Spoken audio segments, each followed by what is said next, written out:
रघुवीर राजस्थान के एक छोटे से गांव में अपनी मां कमला देवी, पिता हरिराम जी और छोटी बहन पूजा के साथ रहता था। परिवार बहुत साधारण था। घर में धन दौलत नहीं थी, लेकिन रघुवीर के हृदय में खाटू श्याम बाबा के लिए अटूट श्रद्धा थी। हर सुबह सूरज निकलने से पहले वे उठता, स्नान करता और घर के छोटे से मंदिर में बाबा श्याम के सामने दीपक जलाकर हाथ जोड़ता। उसकी एक ही प्रार्थना होती, बाबा मुझे धन नहीं चाहिए, बड़ा घर नहीं चाहिए, बस इतना आशीर्वाद देना कि मेरे परिवार पर आपकी कृपा बनी रहे और मेरा विश्वास कभी कमजोर न हो। गांव के कुछ लोग उसकी भक्ति देखकर उसकी प्रशंसा करते थे, लेकिन कुछ लोग उसका मजाक भी उड़ाते थे। पड़ोस में रहने वाला महेश अक्सर उससे कहता, रघुवीर, सिर्फ बाबा का नाम लेने से परेशानियां दूर नहीं होती, जिंदगी में पैसा और मेहनत चाहिए। रघुवीर मुस्कुराकर जवाब देता, महेश भैया, मेहनत मैं जरूर करूंगा, लेकिन मेहनत करने की ताकत और सही रास्ता दिखाने वाला भी तो कोई चाहिए। मेरे लिए वह मेरे श्याम बाबा हैं। रघुवीर के पिता हरिराम जी गांव के बाजार में एक छोटी सी दुकान चलाते थे। उसी दुकान की कमाई से घर का खर्च चलता था। मां कमला देवी की दवाइयों का खर्च भी था और बहन पूजा की शादी की चिंता भी धीरे धीरे परिवार पर बढ़ती जा रही थी। एक दिन अचानक दुकान का काम बहुत कम हो गया। जिन ग्राहकों से रोज की कमाई हो जाती थी, वे भी अब दिखाई नहीं देते थे। ऊपर से दुकान के मालिक ने किराया बढ़ा दिया। शाम को हरिराम जी दुकान बंद करके घर लौटे तो उनके चेहरे पर गहरी चिंता थी। कमला देवी ने पूछा, क्या हुआ? आज बहुत परेशान लग रहे हो। हरिराम जी ने धीमी आवाज में कहा, समझ नहीं आ रहा अब घर कैसे चलेगा। रघुवीर पास ही बैठा था। उसने पिता की बात सुनी और शांत स्वर में कहा, आप चिंता मत कीजिए बाबूजी, बाबा श्याम सब ठीक करेंगे। हरिराम जी ने उसकी तरफ देखा और बोले, बेटा, मुझे भी बाबा पर विश्वास है, लेकिन हमें कोई रास्ता तो दिखाई नहीं दे रहा। रघुवीर ने बाबा की तस्वीर की ओर देखते हुए कहा, रास्ता हमें नहीं दिखाई दे रहा बाबूजी, इसका मतलब यह नहीं कि बाबा को भी रास्ता नहीं दिखाई दे रहा। अगले कुछ दिनों में परिस्थितियां और कठिन होती चली गईं। दुकान लगभग बंद होने की कगार पर पहुंच गई। घर में रखा थोड़ा सा पैसा भी मां की दवाइयों और जरूरी सामान में खर्च हो गया। पूजा की शादी की तारीख भी नजदीक आ रही थी। एक रात जब सब सो गए, रघुवीर अकेला बाबा श्याम की तस्वीर के सामने बैठ गया। दीपक की छोटी सी लौ कमरे में हल्की रोशनी कर रही थी। रघुवीर की आंखों में आंसू थे। उसने हाथ जोड़कर कहा, बाबा, आज मैं आपसे अपने लिए कुछ नहीं मांग रहा। मेरी माँ की दवाई का इंतजाम हो जाए, मेरी बहन की शादी बिना किसी परेशानी के हो जाए और मेरे पिता के माथे की चिंता दूर हो जाए, बस इतना कर देना। अगर मेरी परीक्षा है तो मैं सह लूंगा, लेकिन बाबा, मेरा विश्वास मत टूटने देना। यह कहते कहते उसकी आंखों से आंसू बहने लगे। उसने बाबा के चरणों में माथा रख दिया और कुछ देर तक वहीं बैठा रहा। उस रात उसके पास कोई समाधान नहीं था, कोई पैसा नहीं था, कोई सहारा नहीं था, लेकिन उसके पास एक चीज थी, अपने श्याम बाबा पर अटूट विश्वास। सुबह रघुवीर ने एक निर्णय लिया। वह काम की तलाश में दूसरे शहर जाएगा, लेकिन घर से निकलने से पहले उसने बाबा के दरबार में जाकर दर्शन करने का निश्चय किया। पिता ने कहा, बेटा, हमारे पास पैसे बहुत कम हैं, अभी खाटू जाने की जरूरत है क्या? रघुवीर कुछ क्षण चुप रहा और फिर बोला, बाबूजी, मैं बाबा से पैसा मांगने नहीं जा रहा। मैं उनसे बस इतना कहने जा रहा हूँ कि बाबा, अब मेरी नाव आपके भरोसे है। आप जहाँ ले जाएंगे मैं वहीं चलूंगा। पिता ने उसकी आंखों में देखा और कुछ नहीं कहा। मां कमला देवी ने उसके हाथ में बाबा की छोटी सी तस्वीर रख दी और बोली, बेटा, इसे अपने पास रखना। जब भी डर लगे, समझना तुम्हारी माँ ही नहीं, तुम्हारे बाबा श्याम भी तुम्हारे साथ हैं। रघुवीर ने तस्वीर माथे से लगाई और जय श्री श्याम कहते हुए घर से निकल पड़ा। उसे नहीं पता था कि आने वाले दिनों में उसकी जिंदगी की सबसे बड़ी परीक्षा शुरू होने वाली है और उसी परीक्षा में बाबा उसके विश्वास को ऐसी शक्ति में बदलने वाले हैं जिसकी उसने कभी कल्पना भी नहीं की थी। रघुवीर सुबह सुबह घर से निकल पड़ा। उसके कंधे पर एक छोटा सा बैग था और जेब में इतने ही पैसे थे कि वह किसी तरह खाटू धाम तक पहुंच सके। रास्ते भर उसके मन में मां कमला देवी, पिता हरिराम जी और बहन पूजा का चेहरा घूमता रहा। उसे चिंता थी कि घर लौटने तक हालात और खराब ना हो जाएं, लेकिन फिर वह अपनी जेब में रखी बाबा श्याम की छोटी सी तस्वीर को छूकर मन ही मन कहता, बाबा, मैं नहीं जानता आगे क्या होगा, लेकिन मुझे भरोसा है कि आप मेरे साथ हैं। बस की खिड़की से बाहर देखते हुए उसे खेत, छोटे छोटे गांव और सड़क किनारे चलते लोग दिखाई दे रहे थे। हर दृश्य के साथ उसके मन में एक ही नाम गूंज रहा था, जय श्री श्याम। दोपहर के समय बस एक छोटे कस्बे में रुकी। बाकी यात्री नीचे उतरकर चाय पानी करने लगे। रघुवीर भी बस से नीचे आया, लेकिन उसके पास कुछ खरीदने के पैसे नहीं थे। वह एक पेड़ के नीचे बैठ गया। तभी एक बुजुर्ग महिला वहां आई और उसके पास बैठकर बोली, बेटा बहुत परेशान लग रहे हो। रघुवीर ने मुस्कुराकर कहा, नहीं माता जी, बस थोड़ा थक गया हूँ। महिला ने उसके चेहरे को ध्यान से देखा और बोली, थकान शरीर में है या मन में? यह सुनते ही रघुवीर कुछ पल के लिए चुप हो गया। फिर उसने अपनी परेशानी उन्हें बता दी। बुजुर्ग महिला ने ध्यान से सब सुना और बोली, बेटा जब रास्ते बंद दिखाई दें तब इंसान को अपने कदम रोकने नहीं चाहिए।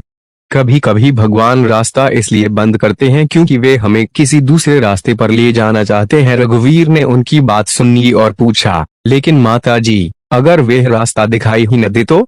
महिला मुस्कुराई और बोली, जिसे भगवान पर विश्वास होता है उसे पूरा रास्ता पहले से दिखाई देने की जरूरत नहीं होती, वह पहला कदम उठा देता है।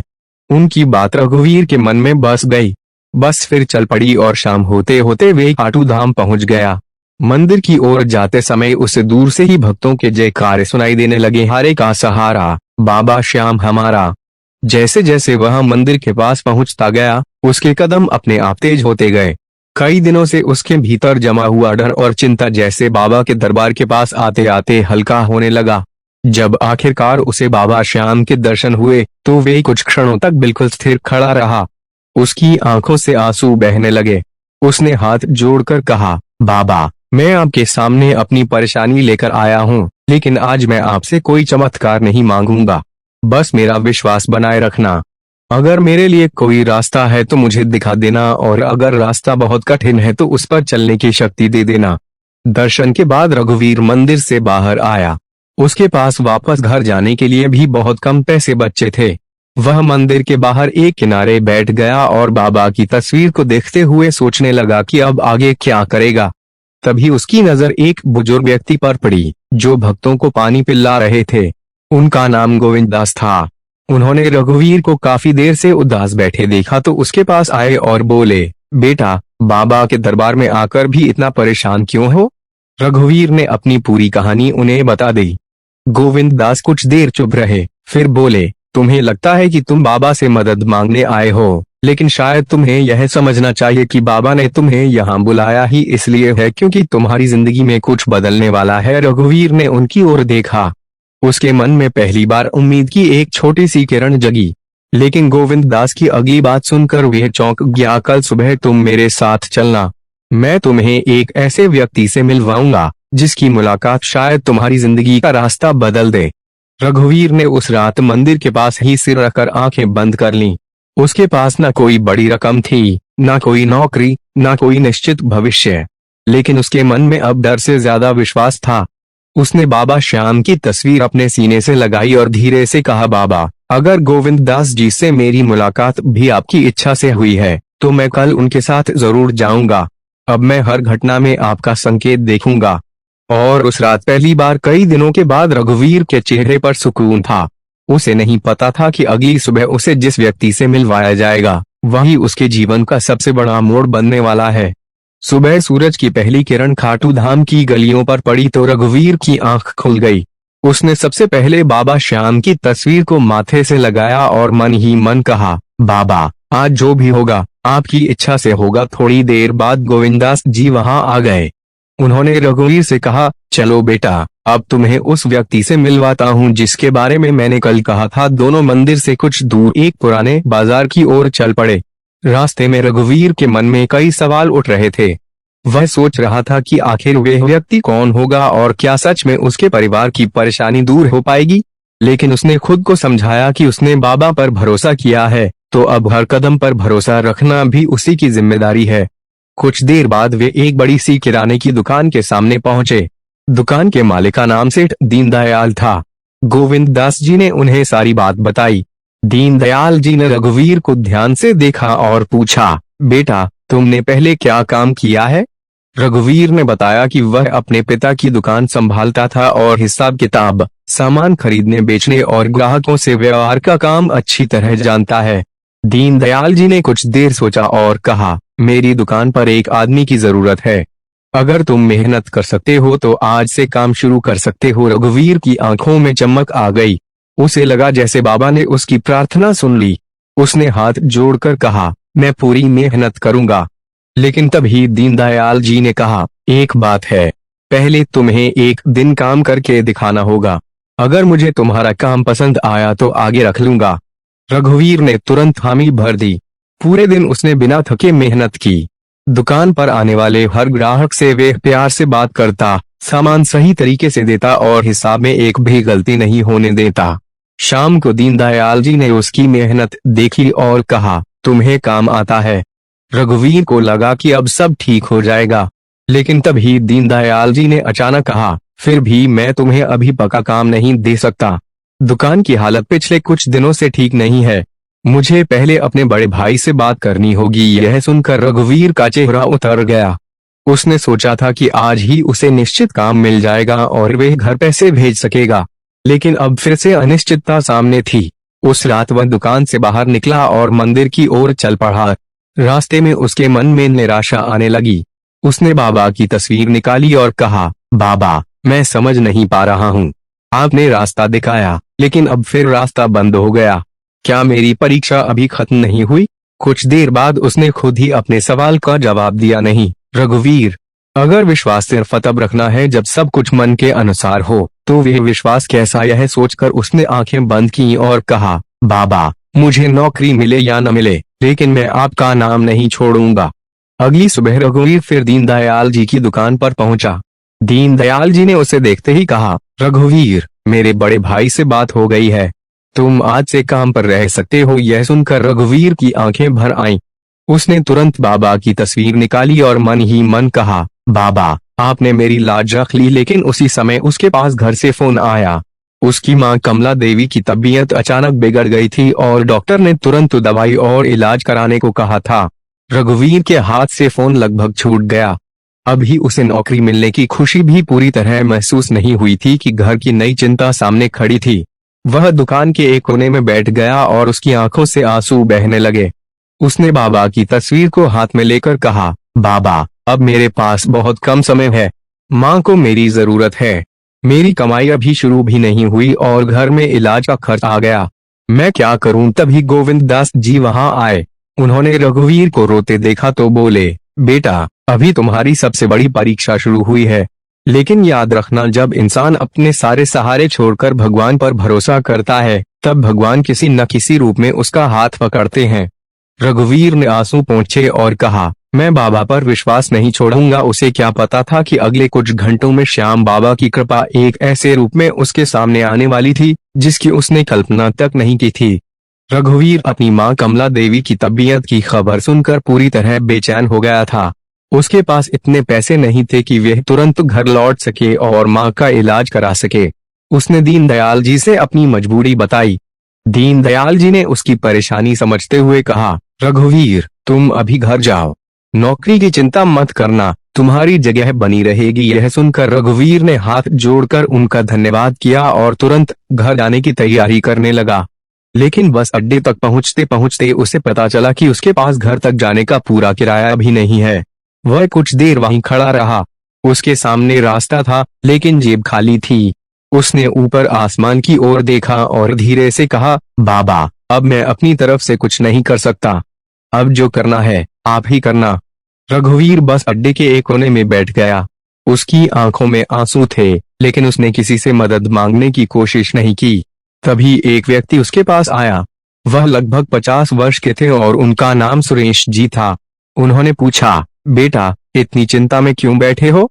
रघुवीर ने पहले बात टालने की कोशिश की, लेकिन सुरेश जी के प्यार से पूछने पर उसने अपनी पूरी परेशानी बता दी। सुरेश जी कुछ देर उसे देखते रहे और फिर बोले, तुम्हें घर पहुंचना है न? चलो, मैं तुम्हें बस में बैठा देता हूँ। रघुवीर ने कहा, लेकिन मेरे पास पैसे नहीं हैं। सुरेश जी मुस्कुराए और बोले, पैसों की चिंता मत करो। उन्होंने रघुवीर का टिकट खरीद दिया। बस में बैठने के बाद रघुवीर बार बार पीछे मुड़कर सुरेश जी को देखता रहा। उसे समझ नहीं आ रहा था कि एक अनजान व्यक्ति ने उसकी इतनी मदद क्यों की। बस चलने लगी तो उसने हाथ जोड़कर सुरेश जी को धन्यवाद दिया। सुरेश जी ने बस की खिड़की के पास आकर केवल इतना कहा, बेटा जब तुम्हारी हालत ठीक हो जाए तो किसी जरूरतमंद की मदद कर देना, यही मेरी तरफ से धन्यवाद होगा। रघुवीर की आंखों में आंसू आ गए। बस आगे बढ़ गई और उसने जेब से बाबा श्याम की तस्वीर निकाल ली। वह तस्वीर को देखते हुए बोला, बाबा क्या यह आपकी मदद थी? उसके मन में पहली बार यह एहसास हुआ कि शायद बाबा हमेशा चमत्कार आसमान से नहीं करते, कभी कभी वे किसी इंसान को ही मदद का माध्यम बना देते हैं। रास्ते भर रघुवीर बाबा का नाम जपता रहा। कुछ घंटों बाद वह घर पहुंचा। घर के बाहर भीड़ देखकर उसका दिल बैठ गया। अंदर जाकर देखा तो माँ बिस्तर पर थी और पिता हरिराम जी उनके पास बैठे हुए थे। डॉक्टर ने कुछ दवाइयां लिखी थीं, लेकिन उन्हें खरीदने के लिए पैसे चाहिए थे। रघुवीर ने अपनी जेब टटोली। उसके पास बहुत कम पैसे थे। उसने पिता से कहा, बाबूजी, आप चिंता मत कीजिए, माँ ठीक होंगी। पिता की आंखों से आंसू निकल पड़े और उन्होंने कहा, बेटा मैं खुद को बहुत असहाय महसूस कर रहा हूँ। रघुवीर ने उनका हाथ पकड़कर कहा, हम असहाय नहीं हैं बाबूजी, हमारे साथ बाबा श्याम है। उसी समय बाहर से आवाज आई, हरिराम जी यह गांव के पुराने परिचित गोपाल जी थे। उनके हाथ में एक थैला था। उन्होंने अंदर आकर कहा, मैं शहर जा रहा था, रास्ते में पता चला कि कमला बहन की तबीयत खराब है। डॉक्टर ने जो दवाई लिखी है वे मैं शहर से लेकर आया हूँ। हरिराम जी हैरान होकर बोले, लेकिन गोपाल तुम्हें कैसे पता चला? गोपाल जी ने कहा, दीनदयाल जी के किसी आदमी ने रास्ते में मुझे बताया था। रघुवीर यह सुनकर चुप हो गया। उसे अचानक खाटू धाम में गोविंद दास जी की बात याद आए, बाबा तुम्हें अकेला नहीं छोड़ेंगे। उस रात रघुवीर माँ के पास बैठा रहा। माँ की हालत धीरे धीरे संभलने लगी। जब माँ ने आंखें खोली तो रघुवीर ने उनके हाथ पकड़ लिए। कमला देवी ने कमजोर आवाज में पूछा, बेटा तू इतना परेशान क्यों है? रघुवीर मुस्कुराया और बोला, माँ अब परेशानी नहीं है, बाबा ने रास्ता दिखा दिया है। माँ ने बाबा की तस्वीर की ओर देखा और कहा, मैंने भी हमेशा कहा है बेटा, सच्चे मन से पुकारो तो श्याम बाबा अपने भक्त की लाज जरूर रखते हैं। रघुवीर उस रात देर तक जागता रहा। उसने महसूस किया कि उसकी समस्या पूरी तरह खत्म नहीं हुई थी। पैसे की जरूरत अभी भी थी, बहन की शादी सामने थी और नई नौकरी भी अभी शुरू करनी थी। लेकिन उसके भीतर कुछ बदल चुका था। पहले वे बाबा से कहता था, मेरी परेशानी दूर कर दो। अब वे कह रहा था, बाबा परेशानी रहे तो रहे, बस मुझे आपका हाथ महसूस होता रहे। उसे पहली बार समझ आया कि अटूट विश्वास का अर्थ यह नहीं कि जीवन में कभी कठिनाई नहीं आएगी, बल्कि यह है कि कठिनाई के बीच भी इंसान यह मानकर चलता रहे कि बाबा उसे सही रास्ते तक जरूर पहुंचाएंगे। लेकिन रघुवीर की परीक्षा अभी खत्म नहीं हुई थी। अगले ही दिन एक ऐसी घटना होने वाली थी जो उसके विश्वास को फिर से हिला देने वाली थी। और उसी घटना के बाद श्याम बाबा की कृपा का सबसे बड़ा रहस्य उसके सामने आने वाला था। सुबह होते ही रघुवीर ने देखा कि माँ कमला देवी की तबीयत पहले से कुछ बेहतर थी। उसने बाबा श्याम की तस्वीर के सामने दीपक जलाया और हाथ जोड़कर कहा, बाबा कल आपने मेरी माँ की रक्षा की, इसके लिए मैं आपका जितना धन्यवाद करूं कम है। इसके बाद उसने बहन पूजा को समझाया कि वह चिंता न करे और पिता हरिराम जी से कहा कि वह जल्द ही वापस खाटू जाकर अपनी नौकरी शुरू करेगा। रघुवीर के मन में अब उम्मीद थी। उसे लग रहा था कि धीरे धीरे सब ठीक हो जाएगा। लेकिन इंसान जब भविष्य की चिंता छोड़कर थोड़ा चैन लेना शुरू करता है, तभी जिंदगी कभी कभी उसे एक और परीक्षा के सामने खड़ा कर देती है। दोपहर के समय गांव में अचानक खबर फैली कि हरिराम जी की दुकान का पुराना कर्ज चुकाने के लिए साहूकार लक्ष्मण दास घर आने वाला है। कई महीनों से दुकान की कमाई कम होने के कारण कर्ज बढ़ता चला गया था। लक्ष्मण दास ने साफ कह दिया था कि अगर इस बार पैसा नहीं मिला तो वह दुकान का सामान अपने कब्जे में ले लेगा। हरिराम जी परेशान होकर रघुवीर के पास आए और बोले, बेटा अब क्या होगा? मैंने सोचा था कि तेरी नौकरी लग जाएगी तो धीरे धीरे कर्ज चुका देंगे, लेकिन लक्ष्मण दास आज ही हिसाब मांग रहा है। रघुवीर कुछ क्षण चुप रहा। उसके पास कोई जवाब नहीं था। उसने जेब में रखी बाबा श्याम की तस्वीर को छुआ और कहा, बाबूजी हम घबराएंगे नहीं, जो होगा बाबा की इच्छा से होगा। कुछ देर बाद लक्ष्मण दास घर पर आ गया। उसने कठोर आवाज में कहा, हरिराम मैंने बहुत इंतजार किया है, अब मुझे मेरा पैसा चाहिए। हरिराम जी ने हाथ जोड़कर कहा, कुछ दिन और दे दो, बेटा नौकरी पर जा रहा है, पैसे आते ही मैं चुका दूंगा। लेकिन लक्ष्मण दास नहीं माना। उसने कहा, मुझे तुम्हारी मजबूरी से मतलब नहीं, अगर पैसा नहीं है तो दुकान मेरे हवाले कर दो। यह सुनकर पूजा रोने लगी। कमला देवी ने उसे चुप कराने की कोशिश की। रघुवीर के भीतर भी गुस्सा आने लगा, लेकिन उसने खुद को रोक लिया। उसने बाबा की तस्वीर की ओर देखा और मन ही मन कहा, बाबा, मुझे गलत रास्ते पर जाने से बचाना। मैं किसी से झगड़ा नहीं करूंगा, अगर मेरा हक है तो आप दिलाएंगे। रघुवीर ने लक्ष्मण दास से कहा, आपको आपका पैसा मिलेगा, मुझे बस थोड़ा समय दीजिए। लक्ष्मण दास हंसते हुए बोला, समय? तुम्हारे पास पैसा नहीं है और तुम मुझे समय की बात कर रहे हो। इतना कहकर वह घर से चला गया। उसके जाने के बाद घर में सन्नाटा छा गया। पूजा रोते हुए बोली, ब्याह, अगर दुकान चली गई तो हमारी शादी कैसे होगी? रघुवीर ने बहन का हाथ पकड़कर कहा, पूजा, तू बाबा पर भरोसा रख, हमारी शादी की चिंता बाबा को भी है। लेकिन इस बार उसके अपने शब्दों के पीछे भी थोड़ी घबराहट छिपी हुई थी। रात में रघुवीर अकेला घर के बाहर बैठा था। आसमान में चांद साफ दिखाई दे रहा था। उसने बाबा की तस्वीर अपने सामने रखी और कहा, बाबा, आज मैं सच कहूंगा, मुझे डर लग रहा है। मैं सबको भरोसा दिलाता हूँ कि आप सब ठीक कर देंगे, लेकिन कभी कभी मेरे मन में भी सवाल उठता है कि आखिर कब? माँ की दवाई, बहन की शादी, पिता का कर्ज, मैं एक साथ कितना संभालूं? उसकी आंखों से आंसू गिरने लगे। वह कुछ देर चुप रहा और फिर बोला, लेकिन बाबा, मैं अपने सवालों के कारण आपका विश्वास नहीं छोड़ूंगा। चाहे जवाब देर से मिले, मैं आपका नाम लेना नहीं छोड़ूंगा। उसी समय गांव के रास्ते से एक अजनबी व्यक्ति वहां से गुजर रहा था। उसने रघुवीर को अकेले बैठे देखा और कुछ क्षण रुक गया। उसने पूछा, बेटा, तुम रघुवीर हो? रघुवीर ने चौंक कर उसकी ओर देखा और कहा, जी, लेकिन आप मुझे कैसे जानते हैं? उस व्यक्ति ने मुस्कुराकर कहा, तुम्हें शायद याद नहीं, लेकिन कुछ दिन पहले तुमने बाजार में मेरी मदद की थी। रघुवीर ने बहुत सोचने के बाद भी उसे पहचान नहीं पाया। अजनबी ने अपनी जेब से एक कागज निकाला और रघुवीर की ओर बढ़ाते हुए कहा, इसे पढ़ो, शायद तुम्हारे लिए बाबा ने कोई रास्ता भेजा है। रघुवीर ने कांपते हाथों से वह कागज लिया। उस पर लिखा था कि शहर की एक बड़ी दुकान में एक भरोसेमंद व्यक्ति की जरूरत है और उसे तुरंत काम मिल सकता है।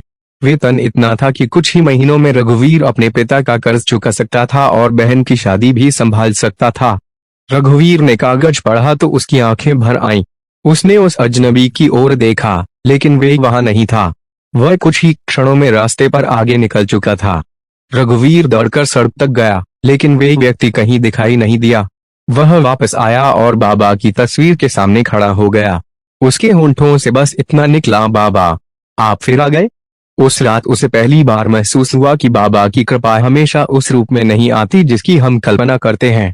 कभी वह किसी अनजान इंसान के रूप में आती है, कभी किसी छोटे अफसर के रूप में और कभी ऐसी उम्मीद बनकर आती है जो टूटे हुए मन को फिर से खड़ा कर देती है। लेकिन रघुवीर को अभी यह नहीं पता था कि वह कागज उसकी जिंदगी की सबसे बड़ी परीक्षा और सबसे बड़ा चमत्कार दोनों का दरवाजा खोलने वाला है। रघुवीर पूरी रात उस कागज को अपने हाथ में लेकर बैठा रहा। उस पर लिखे पते को वह बार बार पढ़ता और सोचता कि क्या सच में उसे वहां जाना चाहिए। एक तरफ उसके मन में उम्मीद थी तो दूसरी तरफ डर भी था। उसने अपने जीवन में कभी इतने बड़े शहर में जाकर काम नहीं किया था। न वह उस दुकान के मालिक को जानता था और न ही उसे यह पता था कि वहां उसका स्वागत होगा या नहीं। लेकिन फिर उसे बाबा श्याम के सामने का ही अपनी बात याद आए, बाबा, अब मैं हर घटना में आपका संकेत देखूंगा। उसने कागज को बाबा की तस्वीर के सामने रख दिया और बोला, अगर यह रास्ता आपने भेजा है तो मेरे कदम सही जगह तक पहुंचाना। सुबह होते ही उसने पिता हरिराम जी को सारी बात बताई। हरिराम जी ने कागज पढ़ा और कुछ देर तक चुप रहे। फिर बोले, बेटा, रास्ता अच्छा लग रहा है, लेकिन अनजान जगह है, सोच समझ कर जाना। रघुवीर ने कहा, बाबूजी, मैं भी डर रहा हूँ, लेकिन मुझे लगता है कि बाबा ने यह अवसर भेजा है। माँ कमला देवी ने उसका हाथ पकड़कर कहा, बेटा, जब मन साफ हो और भगवान पर विश्वास हो तो अच्छे अवसर से डरना नहीं चाहिए। बहन पूजा ने भी मुस्कुराते हुए कहा, ब्याह, आप जाइए, मैं बाबा से रोज आपके लिए प्रार्थना करूंगी। परिवार की बातें सुनकर रघुवीर के मन का डर थोड़ा कम हुआ। वह अगले दिन सुबह शहर के लिए निकल पड़ा। बस में बैठते समय उसने बाबा की तस्वीर जेब में रखी और घर की ओर हाथ जोड़कर कहा, बाबा, मेरी माँ पिताजी और पूजा को अपनी छाया में रखना। रास्ते में उसके मन में तरह तरह के विचार आते रहे। कभी उसे लगता कि कहीं यह अवसर भी हाथ से न निकल जाए, कभी वे सोचता कि अगर काम मिल गया तो सबसे पहले माँ की दवाइयाँ खरीदेगा और फिर पिता का कर्ज चुकाना शुरू करेगा। लेकिन जैसे ही चिंता बढ़ती, वह बाबा का नाम लेने लगता। कुछ देर बाद उसका मन शांत हो जाता। शहर पहुंचकर रघुवीर उस पत्ते पर पहुंचा जो कागज पर लिखा था।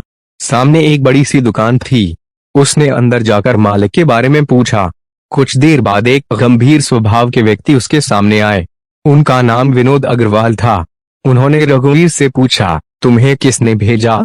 रघुवीर ने वह कागज दिखाया और कहा, एक व्यक्ति ने मुझे यह दिया था। विनोद जी ने कागज देखा तो उनके चेहरे का भाव बदल गया।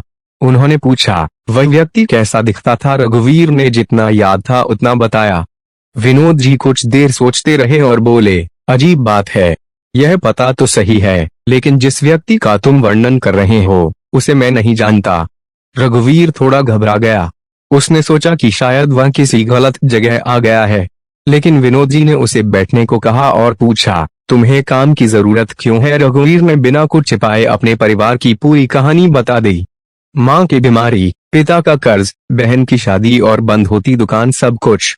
विनोद जी उसकी बात ध्यान से सुनते रहे। फिर उन्होंने कहा, मुझे अभी एक भरोसेमंद आदमी की जरूरत है, लेकिन मैं किसी अनजान व्यक्ति को तुरंत काम पर नहीं रखता। तुम्हें 3 दिन काम करके दिखाना होगा। रघुवीर ने तुरंत हामी भर दी। उसने उसी दिन काम शुरू कर दिया। काम कठिन था। सुबह से रात तक उसे दुकान का सामान व्यवस्थित करना, ग्राहकों का हिसाब रखना और गोदाम का रिकॉर्ड तैयार करना पड़ता था। दूसरे दिन शाम को विनोद जी ने उसके बनाए हिसाब को देखा तो हैरान रह गए। उन्होंने कहा, तुमने इतनी जल्दी यह सब कैसे सीख लिया? रघुवीर ने मुस्कुराकर कहा, मेरे पिता की दुकान थी साहब, वहीं से सीखा है। विनोद जी ने सिर हिलाया और कहा, तुम्हारे अंदर मेहनत और ईमानदारी दोनों हैं। तीसरे दिन काम खत्म होने के बाद विनोद जी ने रघुवीर को अपने पास बुलाया। उन्होंने कहा, रघुवीर, मैं तुम्हें नौकरी देना चाहता हूँ, लेकिन सिर्फ नौकरी नहीं, अगर तुम मेहनत करोगे तो मैं तुम्हें दुकान के हिसाब किताब की जिम्मेदारी भी दूंगा। रघुवीर की आंखों में आंसू आ गए। उसने हाथ जोड़कर कहा, बहुत धन्यवाद साहब। लेकिन उसके मन में धन्यवाद सबसे पहले बाबा के लिए था। उसने बाहर निकलकर आसमान की ओर देखा और कहा, बाबा, आपने मुझे रास्ता दिखाया और फिर उस रास्ते पर चलने की ताकत भी दी। पहली तनख्वाह मिलने में अभी समय था, लेकिन विनोद जी ने उसकी हालत देखकर उसे कुछ अग्रिम पैसे दे दिए। रघुवीर ने पैसे हाथ में लिए तो उसकी आंखों के सामने माँ की दवाई, पिता का कर्ज और बहन की शादी घूमने लगी। उसने तुरंत घर फोन किया और कहा, बाबूजी, चिंता मत करना, बाबा ने रास्ता खोल दिया है। हरिराम जी की आवाज भर आ गई। उन्होंने कहा, बेटा, मुझे हमेशा विश्वास था कि श्याम बाबा हमारी लाज रखेंगे। उस रात रघुवीर ने अपने कमरे में बाबा की तस्वीर रखी और दीपक जलाया। उसने कहा, बाबा, आज समझ आया कि चमत्कार हमेशा आसमान से उतर कर नहीं आते। कभी आप किसी अजनबी के हाथ में एक कागज देकर भेजते हैं, कभी किसी इंसान के दिल में मदद की भावना जगाते हैं और कभी हमारे अंदर इतनी शक्ति भर देते हैं कि हम असंभव लगने वाले रास्ते पर भी चल पड़ते हैं। लेकिन रघुवीर की कहानी अभी पूरी नहीं हुई थी। उसे लगता था कि अब उसकी जिंदगी आसान होने वाली है। उसे नहीं पता था कि कुछ ही दिनों बाद उसकी ईमानदारी की ऐसी परीक्षा होने वाली है, जहां उसके सामने बहुत बड़ी रकम होगी और उसे तय करना होगा कि वह बाबा के विश्वास को चुनेगा या अपनी मजबूरी को। शहर में नौकरी शुरू किए रघुवीर को कुछ ही दिन हुए थे। वह सुबह समय से पहले दुकान पहुंचता और रात को सबसे आखिर में घर लौटता। उसके मन में एक ही लक्ष्य था, ईमानदारी से मेहनत करके माँ की दवाइयों का खर्च निकालना, पिता का पुराना कर्ज चुकाना और बहन पूजा की शादी बिना किसी परेशानी के करना। वह अपनी छोटी सी कमाई में से भी थोड़ा थोड़ा पैसा बचाने लगा था। हर रात सोने से पहले वह बाबा श्याम की तस्वीर के सामने बैठकर कहता, बाबा, मेरी कमाई छोटी है, लेकिन मैं चाहता हूँ कि इसमें आपकी कृपा और मेरी मेहनत दोनों शामिल हों। एक दिन दुकान पर बहुत बड़ी रकम का हिसाब आया। विनोद अग्रवाल जी को शहर से सामान खरीदने के लिए कई लाख रुपए एक व्यापारी को देने थे। उन्होंने रघुवीर को पैसे और जरूरी कागजात संभालने की जिम्मेदारी दी। रघुवीर ने पूरे ध्यान से रकम गिनी और कागजात सुरक्षित रख दिए। लेकिन उसी दिन शाम को अचानक विनोद जी को जरूरी काम से बाहर जाना पड़ा। जाते जाते उन्होंने कहा, रघुवीर, इन पैसों को संभाल कर रखना। कल सुबह व्यापारी आएगा और उसे भुगतान करना है। रघुवीर ने कहा, आप चिंता मत कीजिए। दुकान बंद होने के बाद रघुवीर अकेला बैठा हिसाब देख रहा था। तभी उसकी नजर पैसों के एक लिफाफे पर पड़ी। उसमें इतनी बड़ी रकम थी कि वह सोच भी नहीं सकता था। उसी समय उसे घर की याद आई। माँ की दवाइयाँ खत्म होने वाली थीं। पिता का कर्ज अभी बाकी था। पूजा की शादी के लिए भी बहुत सा पैसा चाहिए था। उसके मन में एक पल के लिए विचार आया, अगर मैं इसमें से थोड़े पैसे ले लूं तो कौन जानेगा, बाद में नौकरी मिलने पर वापस कर दूंगा। लेकिन जैसे ही यह विचार आया, उसने तुरंत बाबा श्याम की तस्वीर की ओर देखा। रघुवीर कुछ देर तक बिल्कुल चुप बैठा रहा। फिर उसने खुद से कहा, अगर आज मैंने अपनी मजबूरी के कारण किसी का पैसा ले लिया तो मैं बाबा से किस मुंह से कहूंगा कि मैं उनका भक्त हूँ। उसकी आंखों में आंसू आ गए। उसने लिफाफा उठाकर सुरक्षित जगह रखा और बाबा की तस्वीर के सामने हाथ जोड़कर बोला, बाबा, मुझे बहुत जरूरत है, लेकिन मैं गलत रास्ता नहीं चुनूंगा। अगर मेरे परिवार के लिए पैसा चाहिए तो आप मेरी मेहनत बढ़ाइए, किसी और का हक मत दिलाइए। अगली सुबह विनोद जी दुकान पर पहुंचे। उन्होंने पैसे गिने और कागजात देखे। सब कुछ बिल्कुल सही था। उन्होंने रघुवीर से पूछा, तुमने रात को अकेले यह सब संभाला? रघुवीर ने कहा, जी। विनोद जी ने उसकी ओर ध्यान से देखा और बोले, तुम्हें पता है, इसमें इतनी बड़ी रकम थी कि अगर इसमें थोड़ा भी अंतर होता तो मुझे बहुत नुकसान हो सकता था। रघुवीर ने मुस्कुराकर कहा, साहब, वह आपका पैसा था, मेरी जिम्मेदारी थी कि उसे सुरक्षित रखूं। विनोद जी कुछ देर तक चुप रहे। फिर उन्होंने कहा, रघुवीर, आज तुमने सिर्फ पैसे नहीं संभाले, तुमने मेरा विश्वास संभाला है। उसी दिन उन्होंने रघुवीर की तनख्वाह बढ़ाने का फैसला किया। इतना ही नहीं, उन्होंने कहा, अब से तुम दुकान के मुख्य हिसाब किताब की जिम्मेदारी संभालोगे। रघुवीर के लिए यह बहुत बड़ी बात थी। उसने मन ही मन बाबा को धन्यवाद दिया। शाम को उसने घर फोन करके पिता को सारी बात बताई। हरिराम जी की आवाज में गर्व था। उन्होंने कहा, बेटा, आज तूने साबित कर दिया कि गरीबी इंसान को मजबूर कर सकती है, लेकिन ईमानदारी छोड़ने के लिए मजबूर नहीं कर सकती। माँ कमला देवी ने फोन पर कहा, बाबा श्याम तेरी बुद्धि हमेशा सही रास्ते पर रखे। पूजा ने हंसते हुए कहा, ब्याह, अब मेरी शादी की चिंता भी बाबा को बता देना। रघुवीर ने फोन रख दिया और देर तक बाबा की तस्वीर को देखता रहा। उसने कहा, बाबा, आज मुझे समझ आया कि आपकी कृपा सिर्फ पैसा देने में नहीं है। आपकी सबसे बड़ी कृपा तो यह है कि आपने मुझे गलत रास्ते पर जाने से बचा लिया। अगर आज मैं लालच में आ जाता तो शायद पैसे मिल जाते, लेकिन मेरा विश्वास और मेरी इज्जत हमेशा के लिए चली जाती। उसी रात उसे विनोद जी का फोन आया। विनोद जी ने कहा, रघुवीर, कल सुबह जल्दी दुकान पर आना, तुम्हारे लिए एक बहुत जरूरी बात है। रघुवीर ने पूछा, क्या बात है साहब? लेकिन विनोद जी ने केवल इतना कहा, कल बताऊंगा। रघुवीर ने फोन रखा और बाबा की तस्वीर के सामने बैठ गया। उसके मन में फिर वही विश्वास था, जो होगा बाबा की इच्छा से होगा। लेकिन उसे नहीं पता था कि अगले दिन विनोद जी उसे ऐसी खबर देने वाले हैं जो उसके परिवार की जिंदगी ही बदल सकती थी। अगली सुबह रघुवीर रोज से भी पहले दुकान पहुंच गया। उसके मन में रात से ही सवाल चल रहा था कि आखिर विनोद जी उससे क्या कहना चाहते हैं। कुछ देर बाद विनोद जी दुकान पर आए और सीधे रघुवीर को अपने कार्यालय में बुलाया। उन्होंने सामने एक फाइल रखी और बोले, रघुवीर, मैंने पिछले कुछ दिनों में तुम्हारा काम देखा है। तुम मेहनती हो, लेकिन उससे भी बड़ी बात यह है कि तुम ईमानदार हो। आजकल किसी पर जल्दी भरोसा करना आसान नहीं है, इसलिए मैं तुम्हें एक नई जिम्मेदारी देना चाहता हूँ। रघुवीर ने विनम्रता से पूछा, साहब, कैसी जिम्मेदारी? विनोद जी ने बताया कि उनकी दुकान का कारोबार अब शहर से बाहर भी बढ़ रहा है और उन्हें एक भरोसेमंद व्यक्ति की जरूरत है जो नए ग्राहकों और सामान की व्यवस्था संभाल सके। उन्होंने कहा, अगर तुम तैयार हो तो अगले महीने से तुम्हें इस काम की जिम्मेदारी मिलेगी। इसके साथ तुम्हारी कमाई भी बढ़ जाएगी। रघुवीर कुछ पल तक कुछ बोल ही नहीं पाया। उसे अपनी माँ की दवाइयाँ, पिता का कर्ज और पूजा की शादी याद आ गई। उसने मन ही मन बाबा को धन्यवाद दिया और कहा, साहब, मैं पूरी ईमानदारी से यह जिम्मेदारी निभाऊंगा। उस दिन काम खत्म होने के बाद रघुवीर मंदिर गया।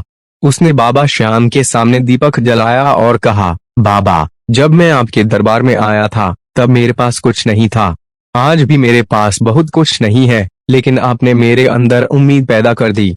पहले मुझे लगता था कि चमत्कार का मतलब अचानक बहुत सारा धन मिल जाना है, लेकिन अब समझ रहा हूँ कि चमत्कार तो वह पहला रास्ता था जो आपने मुझे दिखाया। उसने बाबा के चरणों में माथा रखा और कुछ देर शांत बैठा रहा। कुछ दिनों बाद रघुवीर की बढ़ी हुई कमाई शुरू हो गई। उसने सबसे पहले माँ की दवाइयों का नियमित इंतजाम किया, फिर पिता के पुराने कर्ज की पहली किस्त चुकाई। हरिराम जी ने पैसे हाथ में लेते हुए कहा, बेटा, यह सिर्फ पैसे नहीं है, यह तेरी मेहनत और बाबा की कृपा है। रघुवीर मुस्कुराया और बोला, बाबा ने बस रास्ता दिखाया बाबूजी, चलना तो मुझे ही पड़ा। धीरे धीरे घर की स्थिति सुधरने लगी। पूजा की शादी की तैयारियां भी शुरू हो गईं, लेकिन रघुवीर ने अपनी खुशी में कभी बाबा को नहीं भुलाया। उसने पिता से कहा, पूजा की शादी में हम अपनी क्षमता के अनुसार ही खर्च करेंगे, दिखावे के लिए कर्ज नहीं लेंगे। हरिराम जी ने उसकी बात मान ली। परिवार ने मिलकर सादगी से शादी की तैयारियां शुरू कर दी। गांव के लोग भी रघुवीर के बदलते हालात देखकर हैरान थे। महेश, जो कभी उसकी भक्ति का मजाक उड़ाता था, एक दिन उसके पास आया और बोला, रघुवीर, सच बताओ, तुम्हें यह सब कैसे मिला? रघुवीर मुस्कुराया और बोला, मेहनत से, और उस मेहनत पर बाबा का आशीर्वाद था। महेश ने कहा, लेकिन मैं तो हमेशा कहता था कि सिर्फ भगवान का नाम लेने से कुछ नहीं होता। रघुवीर ने हंसकर जवाब दिया, तुम सही कहते थे, सिर्फ नाम लेकर बैठ जाना ही भक्ति नहीं है। बाबा ने मुझे सिखाया कि विश्वास के साथ कर्म भी जरूरी है। मैं अगर घर बैठकर सिर्फ चमत्कार का इंतजार करता रहता तो शायद यह रास्ता कभी नहीं खुलता। बाबा ने मुझे अवसर दिया और फिर मेहनत करने की शक्ति दी। पूजा की शादी का दिन आखिर आ गया। घर में खुशी का माहौल था। कमला देवी की तबीयत भी पहले से बहुत अच्छी थी। हरिराम जी की आंखों में खुशी के आंसू थे। जब पूजा विदा होने लगी तो उसने रघुवीर से कहा, ब्याह, आपने मेरे लिए बहुत कुछ किया। रघुवीर ने उसकी आंखों में आंसू देखकर कहा, मैंने कुछ नहीं किया बहन, बाबा ने किया है, मैं तो बस उनका माध्यम था। पूजा की विदाई के बाद रघुवीर देर रात घर के छोटे से मंदिर के सामने बैठा। उसने बाबा की तस्वीर के सामने दीपक जलाया और कहा, बाबा, आज मेरे घर की एक बड़ी चिंता खत्म हो गई, लेकिन मैं आपसे आज भी धन नहीं मांगता। बस मेरे अंदर इतना विश्वास बनाए रखना कि आने वाले किसी भी दुख में मैं आपको भूलूं नहीं और किसी भी सुख में आपको अपना समझना बंद न करूं। उस रात रघुवीर को एक बात पूरी तरह समझ आ गई, श्याम बाबा की कृपा हमेशा हमारी इच्छा के अनुसार नहीं आती, लेकिन जब आती है तो हमारे जीवन को उस दिशा में ले जाती है जहां हमारे लिए सच्ची भलाई छिपी होती है। और शायद बाबा की कृपा की सबसे बड़ी परीक्षा अभी बाकी थी, क्योंकि रघुवीर को जल्द ही एक ऐसी घटना का सामना करना था जहां उसके सामने अपने लिए बहुत बड़ा लाभ होगा, लेकिन उस लाभ को छोड़ना ही उसके विश्वास की असली जीत बनने वाली थी। पूजा की शादी के बाद रघुवीर की जिंदगी पहले से काफी बेहतर हो गई थी। मां कमला देवी की तबीयत संभल चुकी थी, पिता हरिराम जी का कर्ज धीरे धीरे कम हो रहा था और घर में पहले जैसी चिंता नहीं रही थी। लेकिन रघुवीर के मन में यह बात हमेशा रहती थी कि जो कुछ भी उसे मिला है वह उसकी मेहनत के साथ बाबा श्याम की कृपा का परिणाम है। वह हर महीने अपनी कमाई में से थोड़ा हिस्सा जरूरतमंद लोगों की मदद के लिए अलग रखता और कहता, बाबा ने मुझे मुश्किल समय में सहारा दिया था, अब अगर किसी के काम आ सकूं तो यही मेरी सच्ची सेवा है। एक दिन विनोद जी ने रघुवीर को अपने साथ शहर के एक बड़े व्यापारी से मिलने भेजा। व्यापारी का नाम अशोक मेहता था। उसे दुकान के लिए बहुत बड़ी मात्रा में सामान खरीदना था। सौदे की रकम बहुत बड़ी थी और अगर सौदा हो जाता तो विनोद जी के कारोबार को काफी फायदा होने वाला था। रघुवीर ने सभी कागजात ध्यान से देखे। शुरुआत में सब कुछ सही दिखाई दे रहा था, लेकिन हिसाब मिलाते समय उसकी नजर एक ऐसी गलती पर पड़ी जिससे कंपनी को आगे चलकर बहुत बड़ा नुकसान हो सकता था। रघुवीर ने अशोक मेहता से कहा, सर, इस कागज में मात्रा और कीमत का हिसाब सही नहीं है, इसे ठीक करना पड़ेगा। अशोक मेहता ने तुरंत बात बदलते हुए कहा, रघुवीर जी, इतनी छोटी सी बात पर सौदा मत रोकिए, आप इसे अभी रहने दीजिए, बाद में ठीक कर देंगे। रघुवीर ने शांत स्वर में कहा, लेकिन बाद में नुकसान हो सकता है। व्यापारी मुस्कुराया और बोला, आप समझदार आदमी हैं, अगर यह सौदा हो गया तो आपको भी अच्छा फायदा मिलेगा। रघुवीर समझ गया कि बात सिर्फ गलती की नहीं है, उसे लालच देकर चुप कराने की कोशिश की जा रही है। उसने साफ कहा, मुझे किसी गलत हिसाब से फायदा नहीं चाहिए। व्यापारी का चेहरा बदल गया। उसने कहा, आपको पता है, अगर यह सौदा रुक गया तो आपके मालिक को भी नुकसान होगा, फिर आपकी नौकरी पर भी असर पड़ सकता है। रघुवीर कुछ पल चुप रहा। उसके मन में डर जरूर आया। उसने सोचा, अगर मेरी नौकरी चली गई तो घर का क्या होगा? अभी पिता का कर्ज भी पूरा नहीं चुका है। लेकिन तभी उसे वह रात याद आई जब वह बाबा के सामने बैठकर रो रहा था और कह रहा था, बाबा, मुझे गलत रास्ते पर जाने से बचाना। रघुवीर ने मन ही मन कहा, अगर आज मैं डरकर गलत बात स्वीकार कर लूं, तो बाबा के सामने किया हुआ अपना वचन कैसे निभाऊंगा?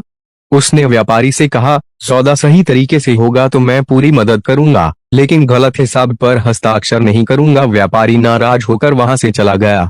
रघुवीर को लगा कि अब शायद उसकी नौकरी सच में खतरे में पड़ जाएगी। उसने तुरंत विनोद जी को सारी बात बताई। विनोद जी ने कागजात देखे और कुछ देर तक चुप रहे। फिर उन्होंने रघुवीर की ओर देखकर कहा, तुमने सही किया। रघुवीर ने आश्चर्य से पूछा, साहब? विनोद जी बोले, मुझे पहले से शक था कि इस व्यापारी के हिसाब में कुछ गड़बड़ है। मैं देखना चाहता था कि तुम दबाव में क्या फैसला लेते हो। आज तुमने साबित कर दिया कि मैंने तुम्हें जिम्मेदारी देकर गलती नहीं की। उन्होंने रघुवीर के कंधे पर हाथ रखा और कहा, आज से तुम मेरे कारोबार के सबसे भरोसेमंद लोगों में से एक हो। रघुवीर की आंखों में आंसू आ गए। उसने मन ही मन बाबा को प्रणाम किया। उसे लगा जैसे बाबा ने फिर उसकी परीक्षा ली और फिर उसे गिरने से बचा लिया। शाम को वे घर पहुंचा तो माँ ने पूछा, बेटा, आज बहुत खुश लग रहे हो। रघुवीर ने मुस्कुराकर कहा, माँ, आज बाबा ने फिर मुझे संभाल लिया। उस रात उसने बाबा की तस्वीर के सामने बैठकर कहा, बाबा, मुझे अब समझ आया कि आपकी कृपा का सबसे बड़ा रूप यह नहीं कि आप मेरी हर परेशानी तुरंत खत्म कर दें। आपकी सबसे बड़ी कृपा यह है कि जब मेरे सामने गलत और सही के बीच चुनाव आता है, तब आप मेरे मन को सही रास्ता चुनने की शक्ति देते हैं। रघुवीर के जीवन में अब धीरे धीरे स्थिरता आने लगी थी, लेकिन उसके मन में एक इच्छा अभी भी थी। वे चाहता था कि जिस बाबा ने उसके कठिन समय में उसका हाथ थामा, उनके दरबार में जाकर वे अपने पूरे परिवार के साथ धन्यवाद करें। उसने माँ, पिता और पूजा से कहा, अब की बार हम सब मिलकर खाटू धाम चलेंगे। सभी ने खुशी से हामी भर दी। रघुवीर को नहीं पता था कि बाबा के दरबार की वह यात्रा उसके जीवन की सबसे भावुक और यादगार यात्रा बनने वाली है। वहां उसे उस रहस्यमयी व्यक्ति के बारे में ऐसा सत्य पता चलने वाला था, जिसने कभी उसे वह कागज देकर उसकी जिंदगी बदलने का रास्ता दिखाया था। कुछ दिनों बाद रघुवीर अपने माता पिता और बहन पूजा के साथ खाटू धाम के लिए निकल पड़ा।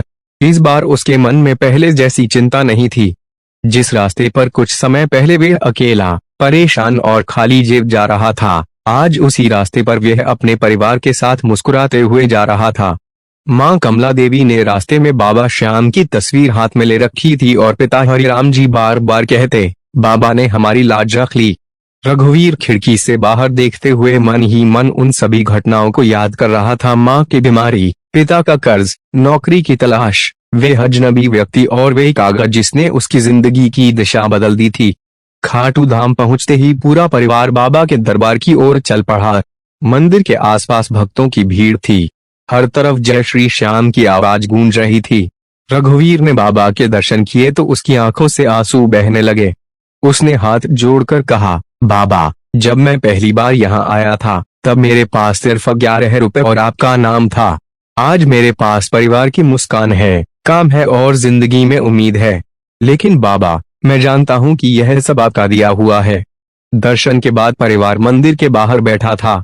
तभी रघुवीर की नजर एक बुजुर्ग व्यक्ति पर पड़ी। उन्हें देखते ही रघुवीर कुछ क्षण के लिए बिल्कुल स्थिर हो गया।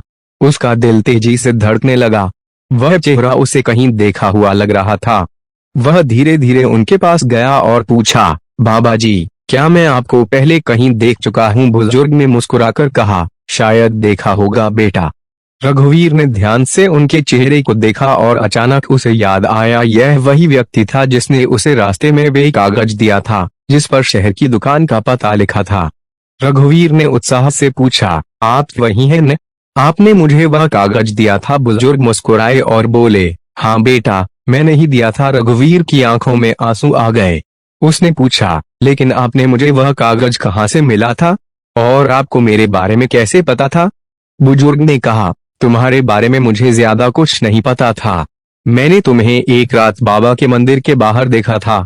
तुम बाबा के सामने रोते हुए अपने परिवार के लिए प्रार्थना कर रहे थे।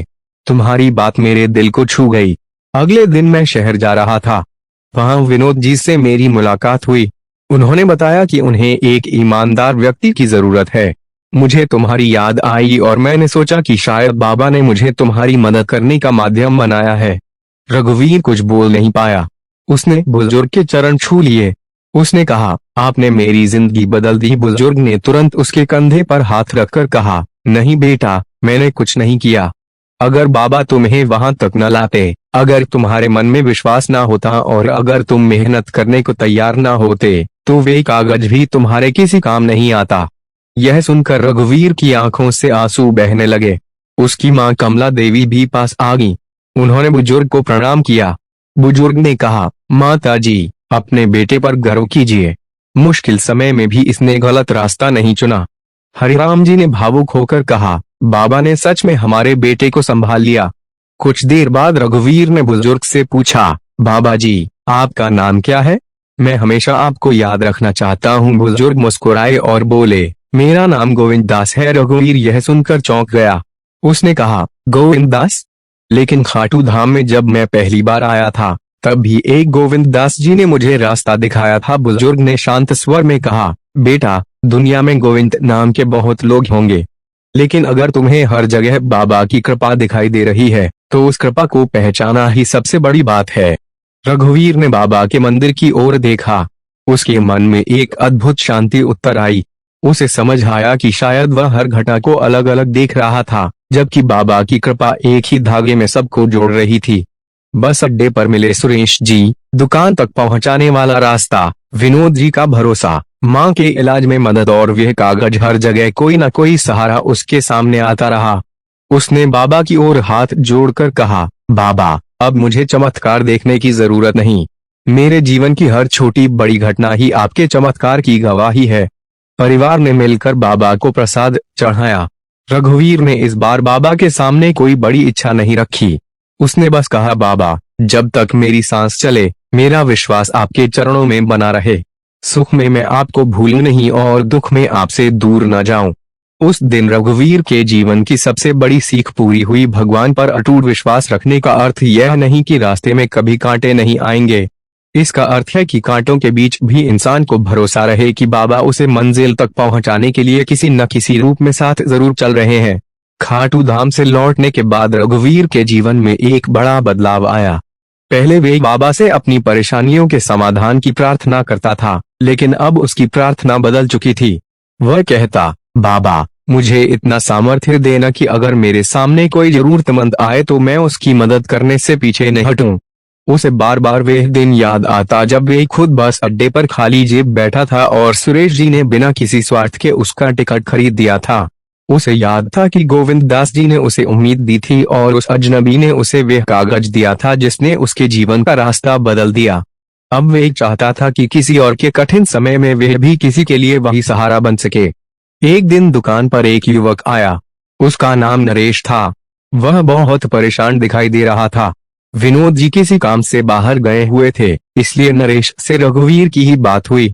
नरेश ने बताया कि उसके पिता बीमार हैं और घर की हालत बहुत खराब है। उसे नौकरी की जरूरत थी, लेकिन कहीं काम नहीं मिल रहा था। रघुवीर ने उसकी बात ध्यान से सुनी। अचानक उसे अपना पुराना समय याद आ गया। उसे लगा जैसे वह खुद कुछ महीने पहले उसी जगह खड़ा था। नरेश ने कहा, भैया, मैं बहुत जगह कोशिश कर चुका हूँ, अब समझ नहीं आ रहा क्या करूं। रघुवीर ने उसकी ओर देखा और कहा, हार मत मानो, जब तक इंसान कोशिश करता रहता है, रास्ता बंद नहीं होता। नरेश ने उदास होकर कहा, लेकिन मेरे पास अब पैसे भी नहीं है। रघुवीर कुछ क्षण चुप रहा। उसने अपनी जेब में रखी बाबा श्याम की छोटी तस्वीर को छुआ और मन ही मन कहा, बाबा, अगर यह मेरे सामने आपकी इच्छा से आया है, तो मुझे सही फैसला करने की शक्ति देना। रघुवीर ने नरेश से पूछा, क्या तुम्हें दुकान का काम आता है? नरेश ने कहा कि उसे हिसाब किताब और सामान संभालने का अनुभव है। रघुवीर ने उसे अगले दिन से काम पर आने के लिए कहा। नरेश की आंखों में खुशी के आंसू आ गए। उसने पूछा, लेकिन मालिक को कैसे पता चलेगा? रघुवीर ने मुस्कुराकर कहा, मैं विनोद जी से बात करूंगा। अगर तुम ईमानदारी से काम करोगे तो वे तुम्हें जरूर मौका देंगे। अगले दिन विनोद जी से बात करने पर उन्होंने नरेश को काम पर रख लिया। नरेश ने कुछ ही दिनों में अपनी मेहनत से सबका विश्वास जीत लिया। एक दिन उसने रघुवीर से कहा, भैया, आपने मेरी जिंदगी बदल दी। रघुवीर ने मुस्कुराकर जवाब दिया, मैंने नहीं बदली। जिस तरह किसी ने कभी मेरी मदद की थी, उसी तरह बाबा ने मुझे तुम्हारी मदद करने का मौका दिया है। कुछ महीनों बाद नरेश की स्थिति भी सुधरने लगी। उसके पिता का इलाज शुरू हो गया और घर में फिर से उम्मीद लौट आई।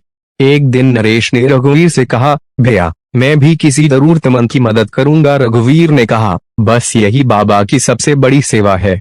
जो मदद तुम्हें मिली उसे अपने तक मत रोकना, उसे आगे बढ़ाते रहना। धीरे धीरे रघुवीर के जीवन में एक नई समझ पैदा हुई। उसे महसूस हुआ कि बाबा की कृपा केवल उसके घर तक सीमित नहीं थी।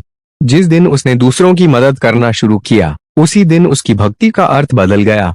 अब वह मंदिर में जाकर सिर्फ अपनी परेशानियां नहीं बताता था, वह कहता, बाबा मेरे कारण किसी का दुख थोड़ा कम हो जाए तो मुझे यही प्रसाद समझना। एक शाम दुकान बंद करने के बाद रघुवीर अकेला बैठा था।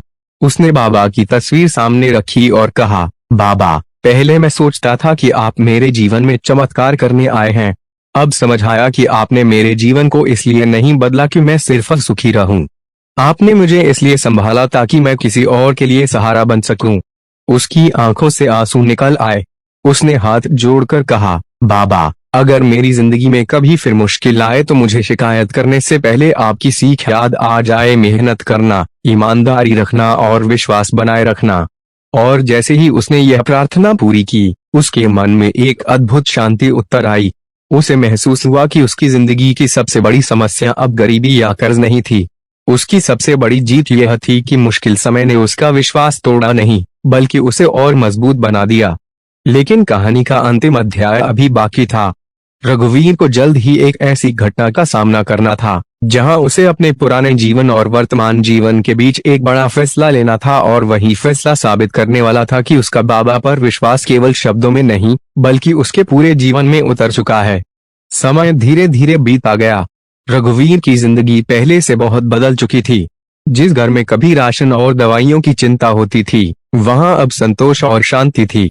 पिता हरिराम जी का अधिकांश कर्ज चुक चुका था और मां कमला देवी की तबीयत भी ठीक रहने लगी थी। पूजा अपनी नई जिंदगी में खुश थी और नरेश भी अपनी नौकरी में ईमानदारी से मेहनत कर रहा था। लेकिन रघुवीर के मन में बाबा श्याम के लिए श्रद्धा पहले से कहीं अधिक बढ़ गई थी। वह अक्सर कहता, बाबा ने मुझे धन से पहले विश्वास दिया और विश्वास ने मुझे सही रास्ते पर चलना सिखाया। एक दिन विनोद जी ने रघुवीर को अपने कार्यालय में बुलाया। उनके चेहरे पर गंभीरता थी। उन्होंने कहा, रघुवीर मुझे तुम्हारे लिए एक बड़ा फैसला लेना है। शहर के दूसरे हिस्से में हमारी नई शाखा खुल रही है। मैं चाहता हूं कि तुम उसकी जिम्मेदारी संभालो। यह सुनकर रघुवीर खुश हुआ, लेकिन विनोद जी ने आगे कहा, इसका मतलब है कि तुम्हें कुछ समय के लिए अपने परिवार से दूर रहना पड़ेगा। रघुवीर चुप हो गया। उसके मन में तुरंत मां का चेहरा आया। वह सोचने लगा कि अगर वह दूर चला गया तो मां की देखभाल कौन करेगा। पिता अब उम्रदराज हो चुके थे, घर की जिम्मेदारी भी थी। दूसरी तरफ यह अवसर उसके भविष्य को बहुत बेहतर बना सकता था। वह दुविधा में पड़ गया।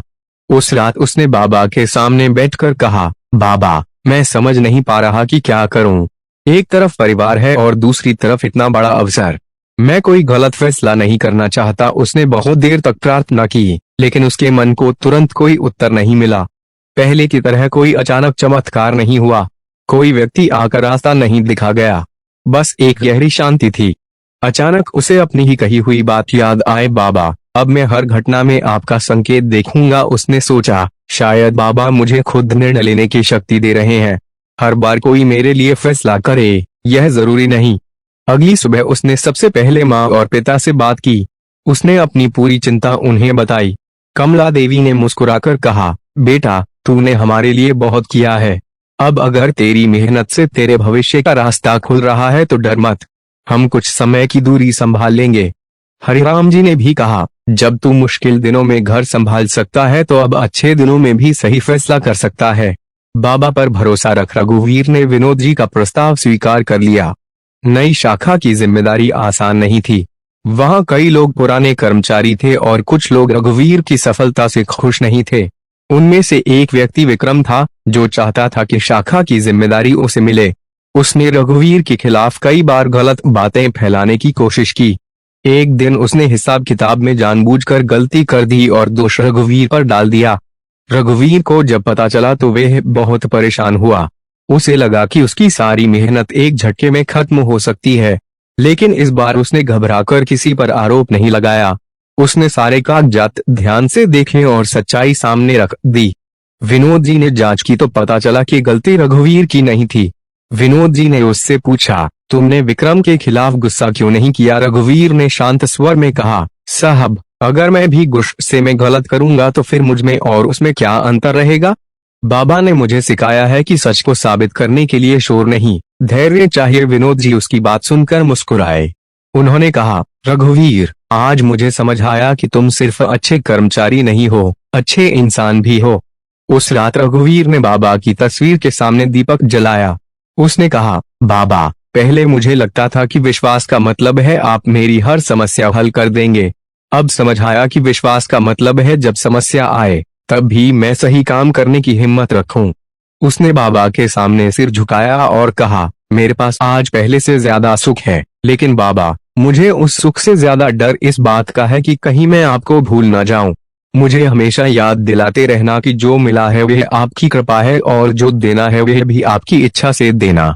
उसी क्षण उसके मन में जैसे एक बात स्पष्ट हो गई, जिस इंसान का भगवान पर अटूट विश्वास होता है वह मुश्किलों से भागता नहीं, वह मुश्किलों के बीच भी सही रास्ते पर चलता है।